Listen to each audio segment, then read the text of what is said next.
Well, James Bays is on the road to Ajdabiya, joins me on the phone now. James, we're hearing reports that rebel fighters are in control of at least part of the town. I guess the question is how long that will last. What can you tell us?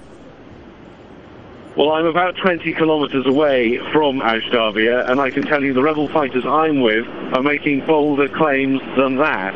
They are saying that they have dislodged Gaddafi's forces that were on the ring road around Ajdabiya, and they are now marching towards Brega. We are not ourselves in Ajdabiya yet. We're on our way. As ever, we are not armed troops like the fighters here. We don't carry weapons, and we're not in armoured vehicles. So we take a cautious approach, getting information in each village as we go up. But certainly the information we're being told by fighters, pretty bold claims. They say that the situation in Ajdabiya is still somewhat fluid because they say there are still Gaddafi fighters in the city, possibly snipers, but they say they have cleared the road. We're going to have to confirm that for ourselves with our own eyes. The other thing they're telling us is that as they've cleared new areas, they have found the bodies of civilians. We're being told dozens of civilian bodies. One man was telling me a short time ago, one fighter, how at dawn this morning he buried the body of a young man and also the body of a baby whose body was badly burnt, we're told. That was buried this morning just after dawn. That was told to us by one of the fighters, in fact a uniformed member of the fighting force. Some of these opposition fighters are ex-military people who defected wearing uniform. The vast majority, though, are young men, what they call here the shabab, the youngsters who are involved in the fighting, very limited training, very lightly armed. Well, that'll be interesting if you can confirm that they're managing to push further out of Ajdabiya, because we know that the airstrikes which took place overnight largely designed to try and halt the stalemate which seems to be developing in Libya, James.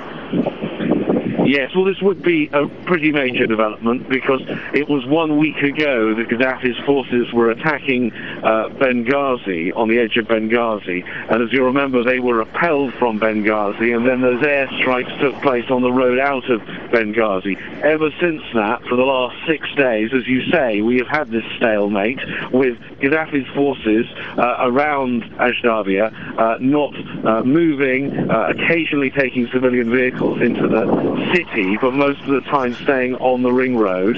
They were there was talks about possible surrender, but the opposition didn't accept their conditions for surrender, which were that they asked to be able to leave, but with their tanks.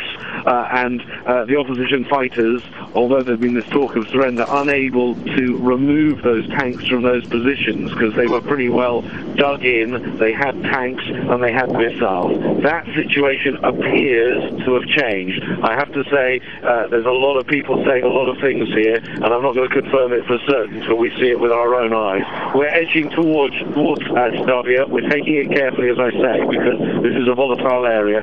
We should be able to bring you some definitive news, hopefully, in the next hour, socially. Okay, the line's a little bit difficult to hear you, but let's just try for a bit more information, James. I wonder what the people you're travelling with or the people that you will be talking to shortly will make of the fact that a Libyan delegation to the African Union has said that Gaddafi is prepared to make political reforms, may even be prepared to offer elections. Will that carry any weight at this stage? Certainly, I don't think will carry any weight with the fighters here. They say the only thing they'll accept is Gaddafi leaving the country. I spoke to representatives in the last few hours when I was back in Benghazi of the Transitional Council. Again, they say there are no concessions other than Gaddafi leaving the country. They cannot tolerate a situation where he remains in any way involved in the political situation. Where I think it will change the equation, if that's on offer, is in terms of the global picture, in terms of international support for this air campaign that's now been waged for some 7 days.